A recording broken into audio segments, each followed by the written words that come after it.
right, thank you very much for joining us this morning. Of course, it is Monday morning. It is a beautiful August morning, and we are happy to be with you. We were happy you chose Sunrise. It's now time for another Law and Order JA. It's brought to you by the Ministry of Justice.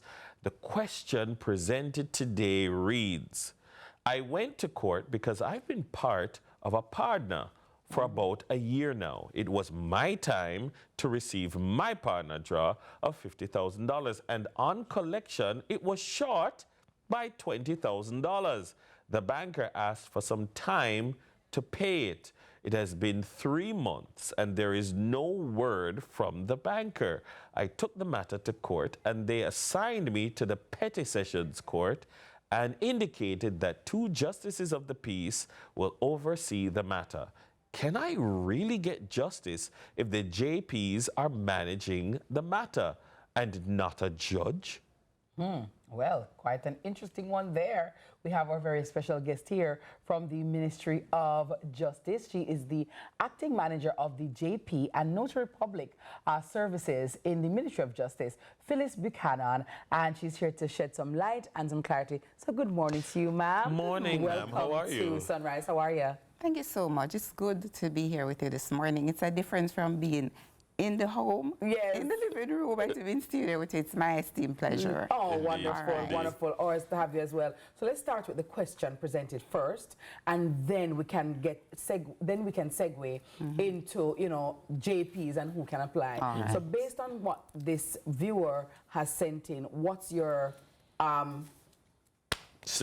prognosis. Summation. Okay, all right. So the question is whether or not the person can get justice with 2 justices of the peace presiding. But of course, because over the years, justices of the peace have been sitting in petty session courts. They're actually rostered by the custos of their parish to sit on the matters. As to what matter goes before the petty session now, it's really the judge that decides that. And if persons are concerned whether or not they will get justice, you know, the justices don't sit alone.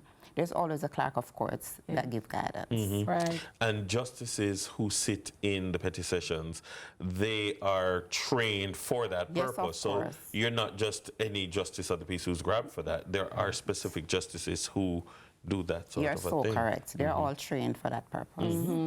All right, so having a justice of the peace oversee or adjudicate a matter does not take away from you getting justice. Not at all. Very well. And as we're talking about justice of the peace, so that answers your question. So you can get back your money if possible. But you know, partner is a it's a problem. It's a problem. You have to know. It works out well for many people, but it can be problematic, But let me just ask you though, Ms. Buchanan, because from time immemorial, we've heard of JPs. Get a JP for sign the passport picture, get a JP for sign your visa application. Justice of the peace, who qualifies or who can apply to become a justice of the peace? Very good question, I like that. For Jamaicans need to know that any Jamaican at least 23 years of age, while you are living in Jamaica, working in Jamaica, you are a community-oriented person because, you know, it's voluntary service. So persons have to be prepared to serve. So one of the things that the Act says, which some persons probably question, but it says that you must be of unquestionable integrity. That means the integrity of a person should not come into question. So they want to make sure that these persons are persons who live within the law, good law-abiding citizens who work in their communities can become a justice of the peace. You can become one. He said Ellis can become one. Just about anyone who is willing to serve can become a justice of the peace. So let me emphasize that you must be a Jamaican citizen. Must be residing in Jamaica. And I asked it too, and I love this interview because it's very timely as we are in the Emancipendence weekend celebration, you know, and a lot of us, we want Jamaica to be better, but some people just want to stay on the sidelines. And I believe that you have to get some skin in the game, and as I often say, be the blessing that you want to see. And if you want a better Jamaica, let's be the Jamaican that we want to see. So what are the prerequisites though? So I'm a Jamaican, I am a law-abiding citizen, my integrity is high, you know, and now what do I do next? All right, so to apply to become a justice of the peace, it's very simple.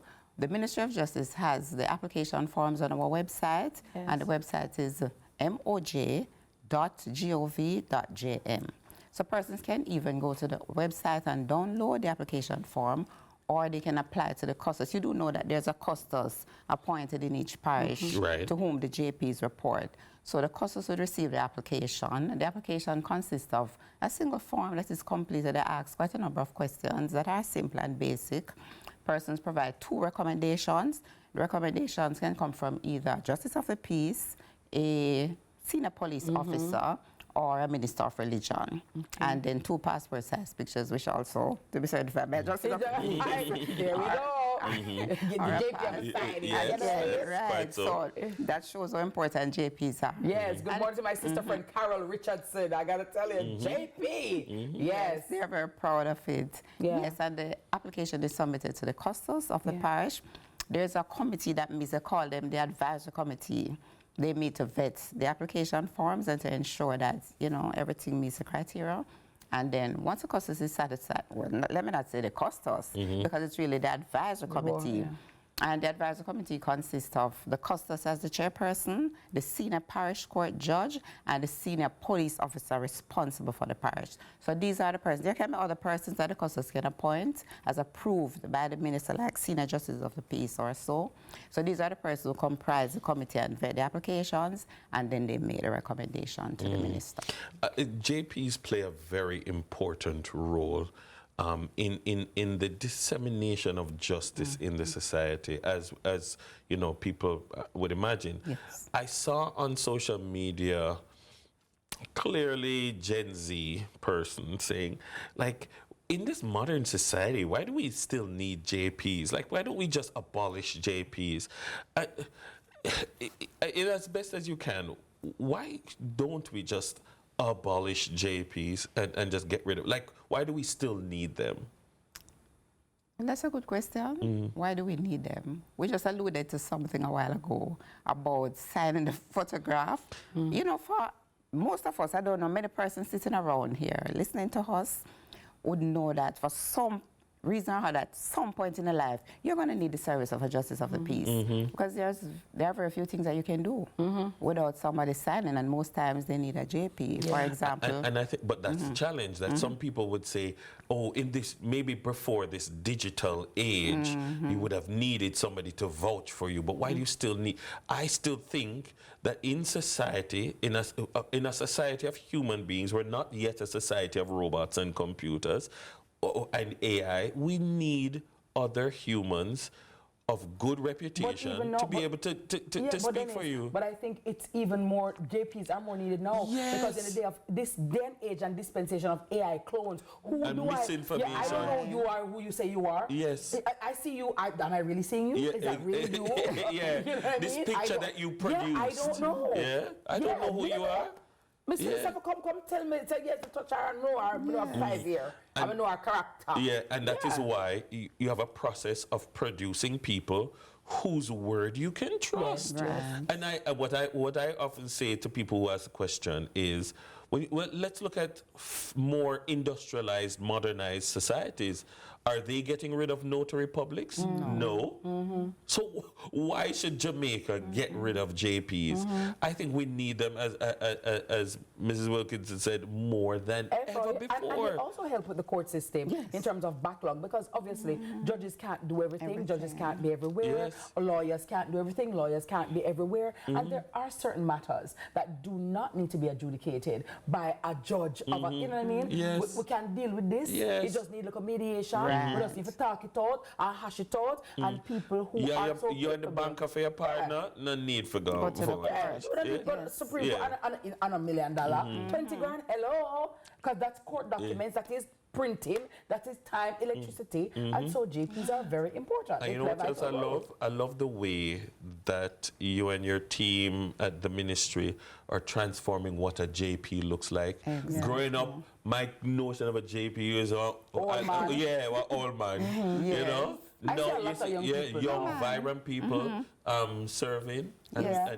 and I love that. I love Yes, to see and the ministry is now moving towards getting more young people. As I told you earlier, the age is 23. Right. Once upon a time. I'm 33, so I can apply. Oh, great. You're just the right age. Now move. Yes. And you know, I really, and I like too that a lot of women, I'm seeing a lot of young ladies Lot as of young well, ladies. because customarily it was the older, more person, mature looking retired man. persons, yeah. You know, I'm like, I've never, outside of my friend Carl, I don't really know any female JPs like that. I'm like, you know, you're a JP. Nice. Maybe we should do that. So, where's it, Dennis? Look at that seat. You can see it? Yeah. Yeah, JP, Dennis? Soon. But no, you know, why? Soon. I'm waiting on. Dennis, your birthday and everything. I'm waiting to be commissioned. Commissioned. I love that. So Miss Phyllis said, for persons watching this morning who want to serve their country, who want to play a part and be a part of the solution and not the problem, and want to serve in the capacity as a justice of the peace, what do they need to do, and what documents do they need to present?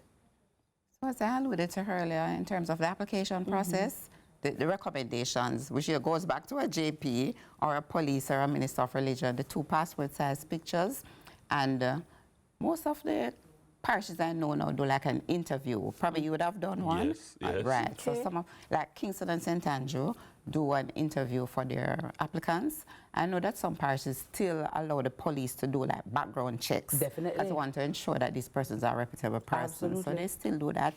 That process can take a little longer.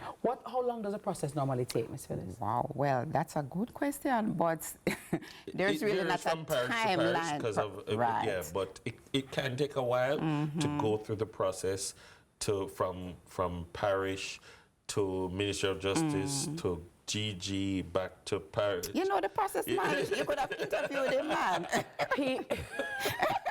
Him teach a disciple them. Okay. Yeah, I gotta tell you. But then again, Dennis, I like that it also takes a process or a Yes. time, because for such an awesome responsibility, Yes. you want to ensure that you are giving it to reputable people, people who deserve it, and people who are in it for the right reason. So if you can't wait, this is not for you. Go home. Yeah. Go home. Go and lie down. Yeah, keep up some cobweb or something. Yeah. But Ms. Phyllis, thank you so very much. Thank you so much. To you Thank and you your so team, much. and to all justices of the peace. Yes. A resplendent morning to all of you. Thank you for service. Thank you for all you do. We appreciate you, and we appreciate your voluntary, service and giving back to Jamaica land we love. Yes. Thank you. All right, our guest has been Phyllis Buchanan, acting manager of JP and notary public services in the Ministry of Justice. There's more Sunrise after the break.